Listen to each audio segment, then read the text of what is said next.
On a harsh, snowy night, in the lobby of a high-end hotel, a hard-working black front desk clerk spotted a homeless veteran shivering outside the door. Knowing he could be fired, he didn't hesitate to let the man in for shelter. His small act of kindness was soon discovered by the manager, and he was immediately terminated. But no one expected that a guest had recorded the entire moment, and that the video would change his life forever. Before we dive in this story, let us know where you watching from. We love to hear your thoughts.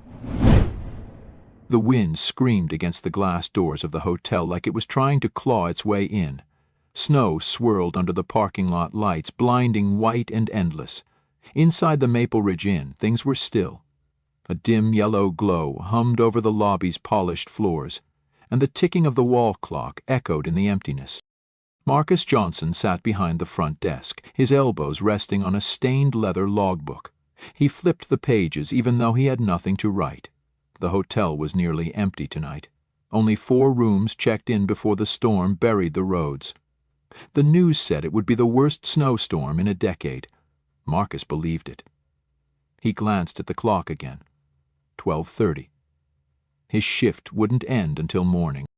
Marcus was 32, tall, lean, with quiet eyes and a steady posture. His skin was a smooth, deep brown, and his voice, when he spoke, was calm, almost careful. He wore the hotel uniform like armor. Navy blazer, silver name tag, white shirt buttoned to the top. His mother taught him early, always dress like you matter, even when they act like you don't. She was sick now. Heart failure. Medicaid covered some of it, but not enough. That's why he took this night job, even after finishing community college, even after applying to office jobs that never called back. A gust of wind slammed against the glass again, louder this time. Marcus looked up. Through the snow, a figure was trudging toward the entrance. He stood slowly, narrowed his eyes.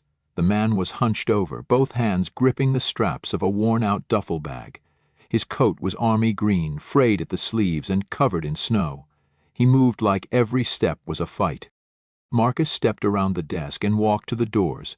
The man tried to pull one open, but the wind slammed it shut again. Marcus pushed it open for him. The man stumbled inside with a grunt. His boots left watery tracks on the tile. He looked up at Marcus, blinking through frozen eyelashes. "Thank you, son," he said, voice rough. "Just needed to get out of that wind." Marcus nodded, eyeing him closely. The man's cheeks were raw, nose red, beard thick with frost. He smelled like cold metal and damp wool. Probably late 60s or early 70s, he carried himself like someone who had once stood tall but hadn't had reason to in a long time. "I'm not looking for a room," the man added quickly. "Just a warm spot, just for a little while. Then I'll be gone." Marcus didn't answer right away. The front desk training manual was clear. No loitering, no unauthorized guests in the lobby, no exceptions. But the man's hands were trembling, his lips were purple. Marcus had seen hypothermia before, once during his old security job. This man didn't need rules, he needed warmth. "Over there," Marcus said, nodding toward a bench tucked behind a large potted plant near the vending machines. "It's out of view from the front, just rest. I'll bring you something warm." The man looked like he might cry. He nodded quickly and shuffled toward the bench. Marcus turned back toward the front desk, his heart hammering harder than it should. "What am I doing?" He walked to the small employee break room, opened the cabinet, 1 paper cup left. 1 packet of sugar, no cream. He poured coffee from the half-empty pot, carried it out carefully. The man was already seated, hunched over, holding his bag close to his chest. Marcus knelt beside him. "Here," he said, handing over the coffee. The man took it with both hands, nodding again. "God bless you, son. Ain't many like you left." Marcus smiled faintly. "What's your name?" Frank Carson, Vietnam, 1969. Marcus didn't ask for more. He didn't need to. "I'm Marcus." Frank raised the cup to his lips, blew on it, took a careful sip. "I'll be out of your hair soon," he murmured. "No rush," Marcus said. "Just rest. Weather's not letting up any time soon." Marcus stood, returned to the front desk.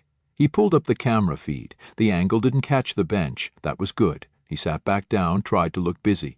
But his hands were stiff, his chest tight. The hotel was silent again, but the air felt heavier. He didn't know it yet, but something had shifted. One small act, one warm cup of coffee, one pair of trembling hands. And outside, the storm kept howling. The soft hum of the vending machine filled the silence in the lobby. Marcus tried to keep his eyes on the screen in front of him, pretending to check reservation records. But his attention kept drifting back to Frank. The old man sat quietly, sipping the last of his coffee, his shoulders finally relaxed. The storm outside hadn't eased. If anything, the wind sounded meaner now, more impatient. Marcus glanced at the clock. It was nearly 1. Most nights at this hour the hotel was like a tomb. Just him, a cleaning crew upstairs, and the distant murmur of an old boiler. But tonight there was movement. The elevator light dinged and the doors slid open behind him. He turned. Mr. Everett stepped out. Marcus's stomach dropped. The night manager was early 50s, white, tall, with a rigid spine and a clipped gait like someone who had spent too long giving orders no one questioned. His black suit was spotless, tie knotted high, as if he dressed each shift to remind people he still had control, even during a snowstorm. His eyes scanned the lobby and narrowed within seconds. "What's going on here?" Marcus stood slowly, smoothing his blazer. "Sir?" Everett's gaze snapped to the bench. "Who is that?" Marcus didn't flinch. "His name is Frank. He came in out of the storm. He's a veteran. I let him sit down for a while to warm up." Everett's face froze. "He's not a guest." "No, sir." "Then he shouldn't be here." Marcus kept his voice level. "With respect, it's below freezing. The roads are shut down. He wasn't asking for a room, just shelter." Everett stepped forward, his tone turning cold. "This is not a shelter, it's a business. We don't let unauthorized people into the lobby, you know that." "I do," Marcus replied. "But I couldn't leave him outside, he could have died." "That is not your call." Marcus didn't move. "Then whose is it? Because if I'd left him out there, I'd be watching the news tomorrow morning, wondering if I could have stopped another statistic." Everett's jaw clenched. He walked past Marcus toward Frank, who was now slowly trying to get to his feet. "I'll go," Frank said quietly, his voice strained, tired. "Didn't mean to cause trouble." "You're not in trouble," Marcus said, taking a step toward him. Everett held up a hand.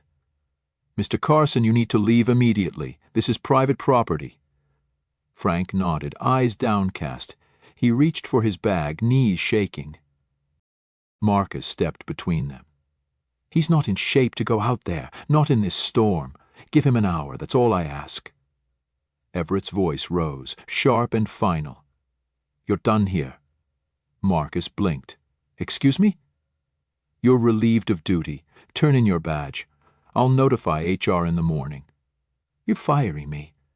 "I'm enforcing policy. For letting a man not freeze to death."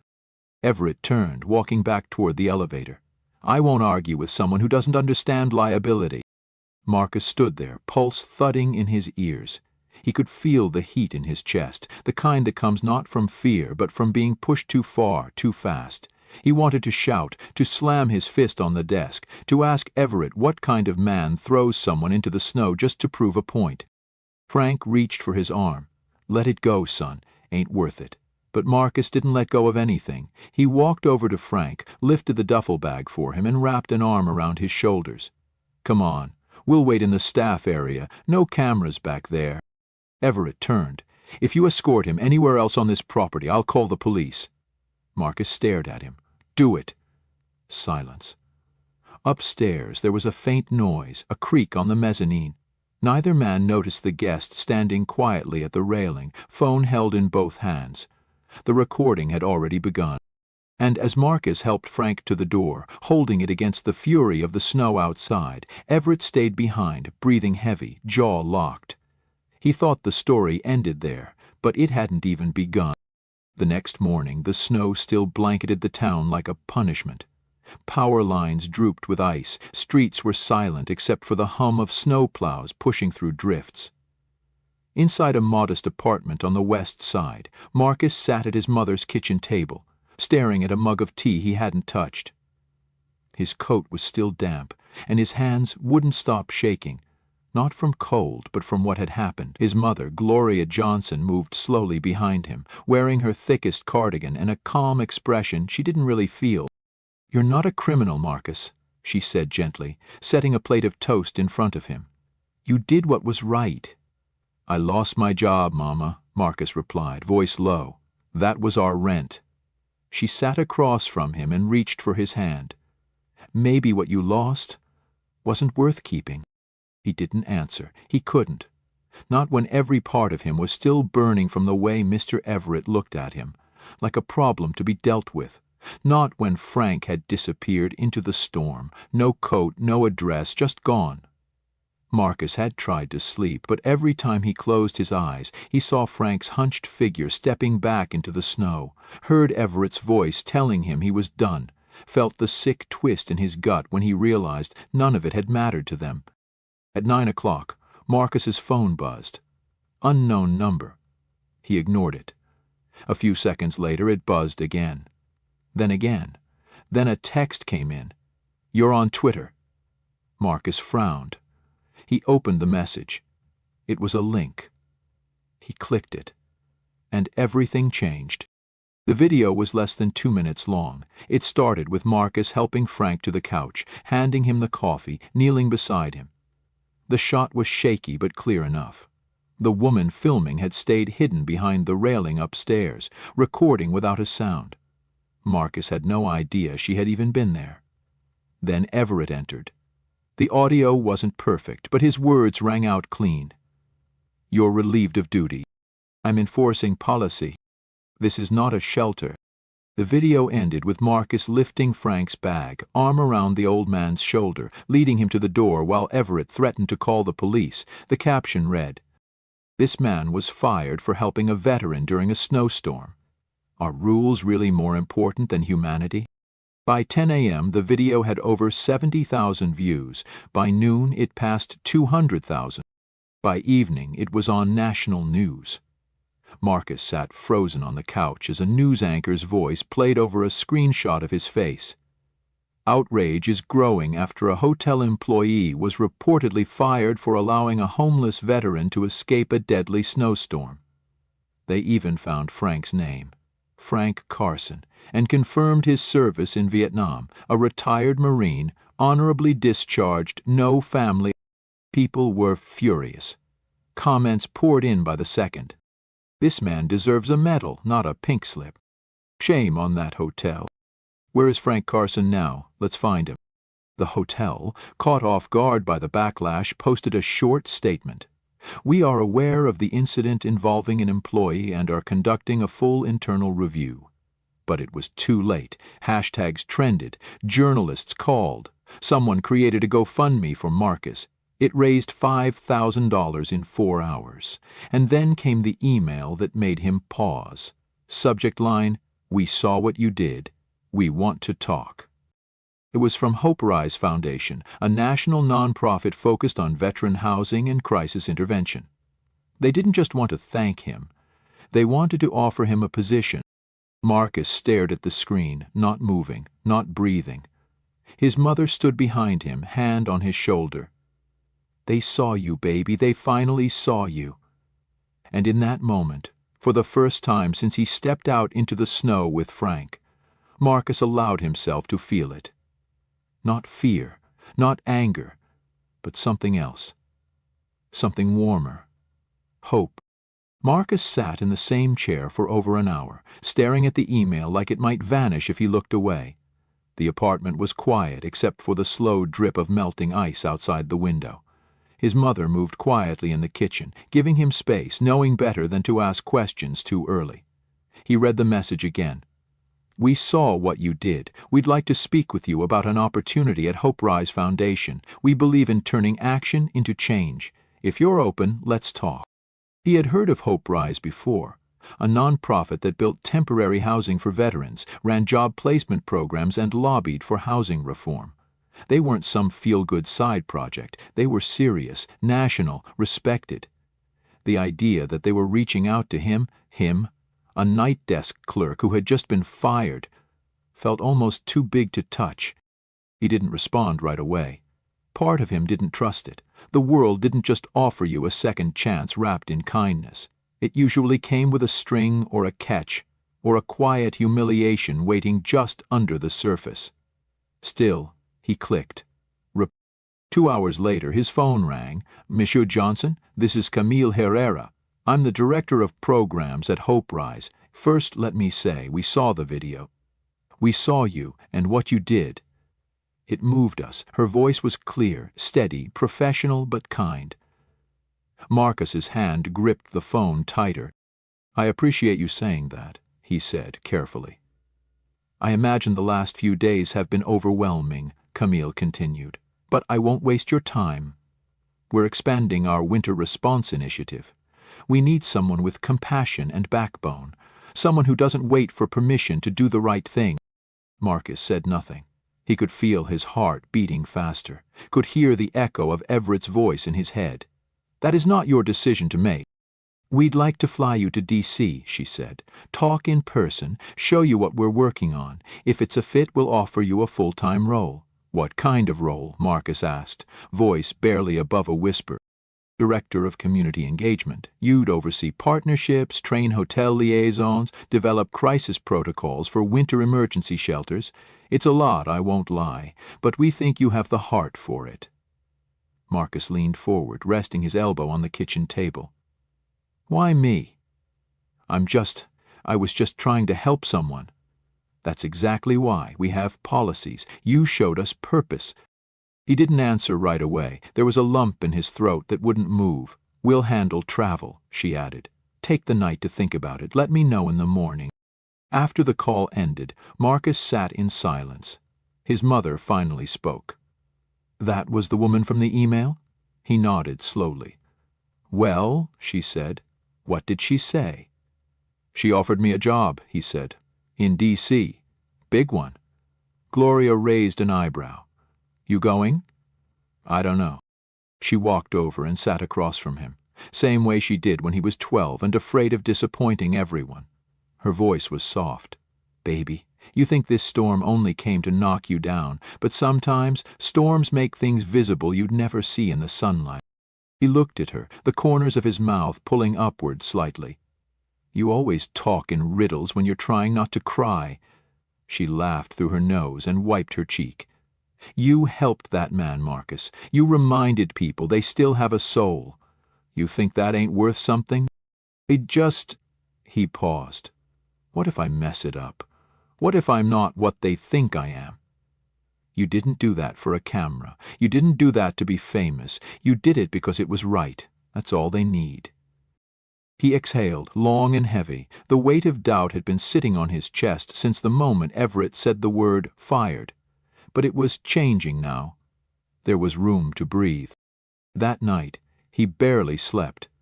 He thought about Frank, where he might be, whether he saw the video, whether someone had taken him in. He thought about the front desk, the uniform, the silence. And he thought about what it meant to be useful again, not just behind a desk, but for something larger than himself. The next morning, he wrote Camille back. "Yes, I'd like to come." 2 days later, he boarded a plane for the first time in years. He wore a blazer that didn't quite fit and shoes that pinched, but he kept his head high. When he landed in D.C., a driver was waiting with his name on a card. At the Hope Rise headquarters, the staff greeted him like he belonged. Not like a charity case, not like a hero either. Just like someone who mattered. Camille met him in a modest conference room lined with photos of veterans and volunteers. "We've been looking for someone like you for a long time," she said, sliding a folder across the table. "Someone who knows what it means to see people."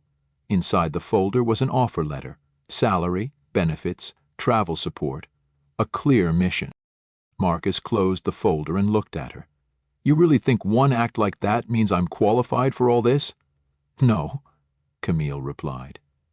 "But it tells me exactly who you are."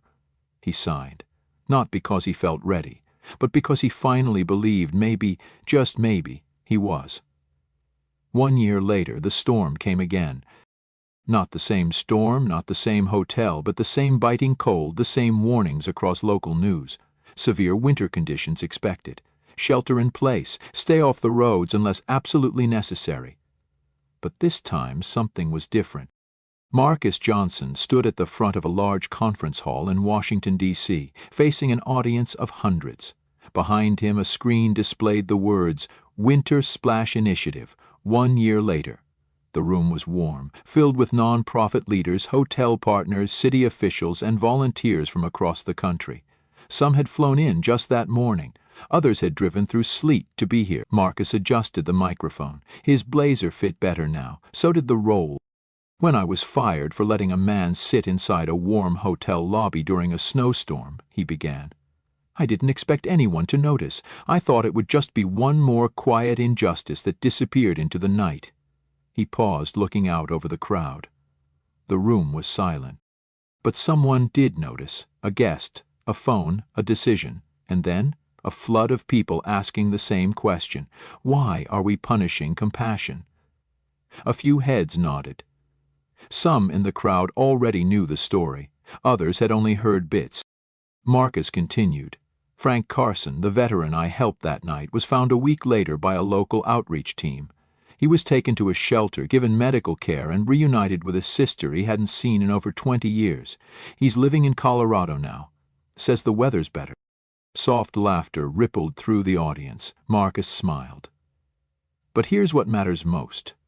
Because of one small act, and because of the voices that followed, we created something new.